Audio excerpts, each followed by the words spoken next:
You may have heard of the new Ford Mondeo, that it is sadly not coming to Europe and the rest of the world, but why is this? In today's video, I'm going to explain why it's only coming out in China, and you may remember a video I did on the Honda Accord. This is a very similar video of why the Ford Mondeo is so important, and I'm going to go back through the history of the Mondeo, and even earlier than that, and explain generations and what caused this car to be so important in the UK and Europe and the world. And the fact it's not coming back out and only in China is a strange situation, so let's explore that. Hope you enjoyed the video.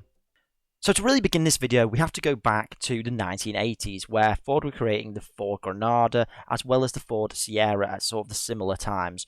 And they were really popular cars, very successful, and they ran for about 10 to 15 years. And as you can see, you might probably be very familiar with a Sierra because it was just a very great car. Now then came along the Mondeo, which was an upgrade to what had already been produced, and they needed something a bit more normal, a bit more modern, and a bit more usable for the everyday man, and this became known as the Mondeo Man, as Tony Blair coined it, which was a really important car. Now it's had a facelift over the years, which it started from 1993 up until 2000, and the car became very, very popular with a lot of British people specifically. Now I'm sure it was sold in other countries, but this Mondeo was a very, very good car. It was reliable, it looked good, and it even went racing. As you can see here from a lot of its liveries, it looked excellent and was very recognisable for the way it won races, and it just became a car that was the people's car, and it became a car that a lot of people knew and instantly recognised.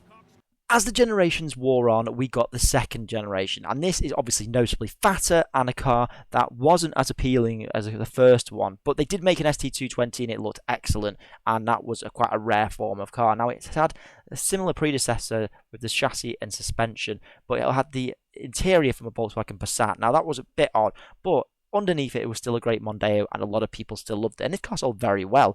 Now, according to the stats, there was only a few thousand of the ST220, but Jeremy Clarkson called this, it's a great Mondeo, and it compared it to a BMW 3 Series, which is high praise, and still a lot of people bought this and saw it as still, I guess, the Mondeo people's car. And along came the third generation in 2006. Now, this was based and developed with Volvo, so it obviously sold very well and was Top Gear's Car of the Year in 2007. That made it really useful for a lot of consumers, and still it became a bit more of the Mondeo car. Definitely an improvement from the last generation. Now the interior was more clever and it just drove excellently well. That's why it was Top Gear's Car of the Year. I remember it from James Bond, and of course it became an estate. Now Mondeos, if you don't know, are great at being estate cars.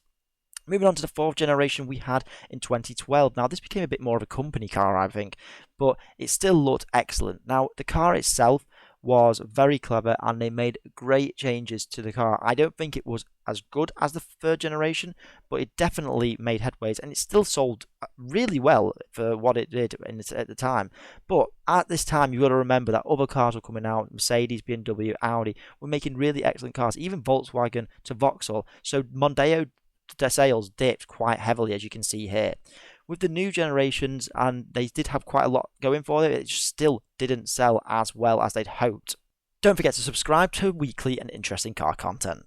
With the Ford Mondeo in its fifth generation now, I think this is, of course, the most important Mondeo that potentially has ever been. The fact that it's only being sold in China still is weird to me, and there's no real reason why this has happened. But if you look at the design, a lot of Chinese cars look like this. So it seems normal now that we're looking at the car, it is very much focused on the China. Now, a lot of the comments about the car said that the way it's designed and its headlights, its grille, have very much been focused on the Chinese market to compete with the Volkswagen Passat or potentially Tesla as well, which is now huge in China. And it's a shame it's not in Europe, but looking at the size of it, I don't think it would work potentially in Europe anyway. Maybe in America it could be sold in the future, who knows? And I think that's a place where it could also work. Interior-wise, it looks excellent, and they've really improved the interior to something, even like Mondeo, it's just completely out of its league. In terms of petrol engines, it's going to be only petrol with 1.5 to 2 litre engines. We've rumoured that there's going to be a hybrid on the side as well within the engine.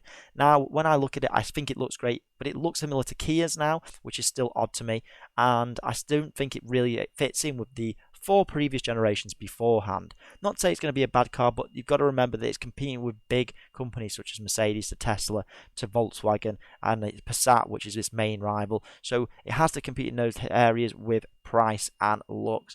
And the Chinese market really is very different to the rest of the world. So potentially the Mondeo has been designed very much in a way that they're going to like it and have Evo sort of generation models come after. Whether there'll be an ST, I'm not sure, and it doesn't seem likely given that it's only inspired for the Chinese market, where the UK and Europe love an ST. Going back to the original Mondeo, I think the Mondeo is great, but whether we'll see a Mondeo Man again, it remains to be seen. It doesn't look like there's any word on that, and the good old days of the British Mondeo being made right here is a shame, and the racing STs, the collectibles that we all love, possibly won't be back for a very long time.